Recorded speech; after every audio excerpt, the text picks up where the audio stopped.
Okay, tonight we'll have a look at how to fill out your card application form. In this case, we're filling out a BSP card application. If you want a Kundu card, there's two types. One is the normal Kundu card, which you can have your name on it. They'll write your name, so that will take about a week to be processed in NCD and about 2 weeks if you are at the outer branch. Now, if you look at it, the instant card, which is this little particular, I'll just find this pen. Okay, so that's the instant card. Okay, maybe I'll just remove it. Okay, I'll just get this one. So that's the instant card. That's the one where you go to the branch and they'll give you instantly. Once you submit your application, they do whatever that they're supposed to do, and then they give you the card. That's without your name or anything on it. Okay, that's the instant card. Okay, I'll just fix this. And this one is the Kundu card, the one where you can have your name on it if you get a replacement and so forth. Okay, that's Sumatin card, and you have kid savings, SME visa. If you have a company or a business, you can also have the BSP First card if you are a BSP First customer. You have also the priority goal and for a normal customer, day-to-day personal customer, I would go for either a Kundu card, instant or a Kundu card, but to make it easier, I would go for an instant issuance, and a Visa card if I wanted to. Okay, so right here is where you put your brand's name. This is where the card application is lodged, where you go to apply for your either of those cards. Okay, and that's where you put down the brand's name. Okay, over here when it says primary is your name, whatever your name is. For this case, let's if your name is Joe Blow, then you put your name down here. Okay, and your surname goes in that. Do not input any details on the joint account, because joint account, if you have a joint account and your spouse is having a card to that same account and you're also having a card to that same account, then you would complete the joint account. But in this case, you're a personal customer, single person who owns that account, you only fill up that primary part. Okay, let's remove this. And your work phone goes here and your mobile phone goes here. Ensure that this is your mobile phone and nobody else is using it. Okay, let's remove that. BSP would also need your email address, so that it goes here. Now, this here is what BSP call a BSP customer ID. You can ask them, you can ask the lady in front of the counter or the customer service officers to provide you that. Okay, let's go to another. Now, where it says stop notice, I know some people will be confused about this section. Now, that section implies that if your card is stolen or there's a wear and tear and it's not working, no longer working, or if it's expired, that's where you're gonna fill out that form if it's stolen or damaged and so forth.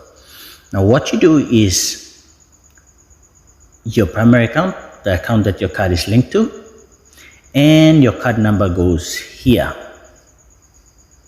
So this should be your first 6 digit of the card and the last 4.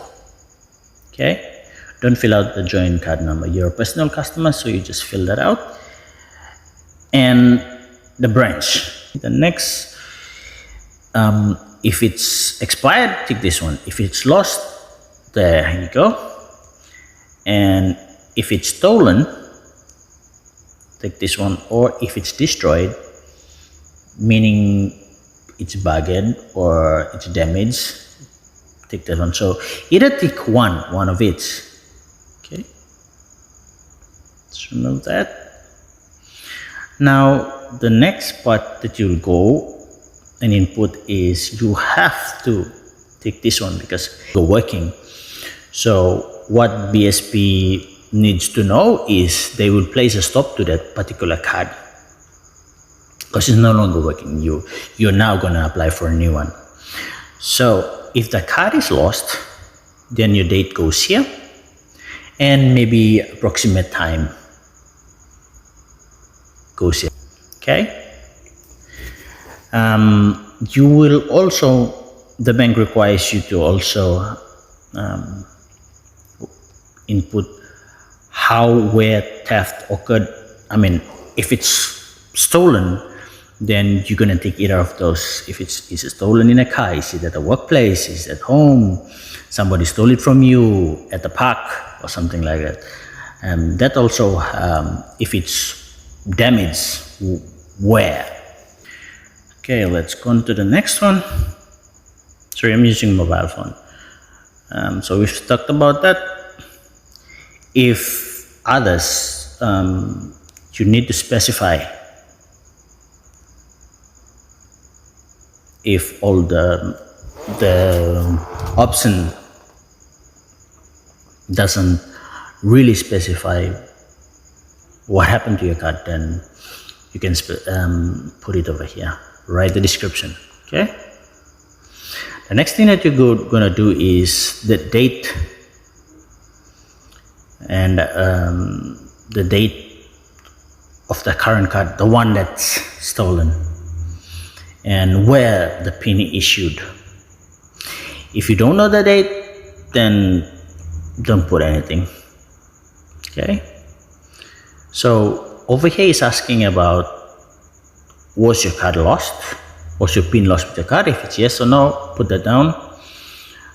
You got to put over here, it says where was the PIN last recorded, put it down, address in the card where it's last used, so the bank knows and be able to help you accordingly. Or who else knows your PIN? Okay, and the amount. That's if you know, but if you don't, I wouldn't want you to do that. Now you have always input your signature here and your date. Okay, the one below the gray line is for the bank to complete.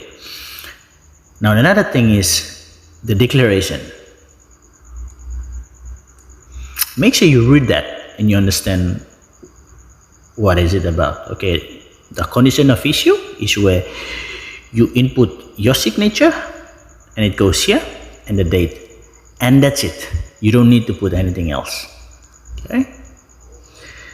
Another thing also is you're getting a new card now, right? So take this one. Do not sign. The only thing you need to do is, if it's a new card, put that down. If it's a replacement, then you pick this one. And if it's amendment, but usually it's just new card, PIN and replacement. Do not input anything over here or over here. These are the section where after you get your card, you fill that out. Okay. The next thing is the nominated account. Now if you're a school student, then you take this one, but if you're a kid applying for a kid's card, take this one. But mostly people they want the Kundu account. Okay, so you take that one. And there's another thing, collection. Now you're going to be choosing which branch. So based on on wherever that you're going to be collecting the card from. For me, I would tick this one, whichever the branch that I will be collecting the card from. So after I tick that,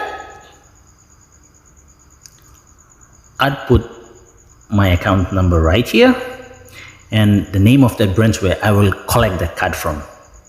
After you complete all this, do not complete anything else, you're done. Submit this with your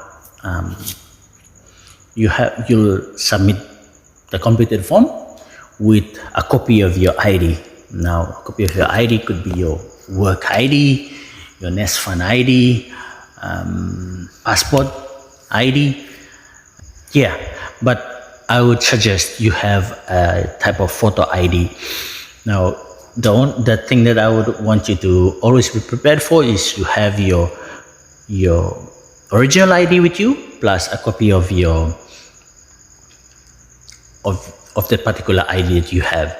So the copy of that ID gets attached to this current form and given to the customer service officer while you keep your ID. They'll just confirm and then process your card and then give you a new card if it's instant issuance. And if you want your name written on it, you'll have to wait for a week. It's just like Visa cards that they'll process, and then after a week you come back to the particular branch and pick up your card. But usually most people nowadays would want them to be served there and then, so instant card is the way to go. Thank you so much for being with me on this short session. I'd appreciate if you could subscribe for more of those type of information. I would like to go more and explain more about any stuff that you will need. If you need anything else,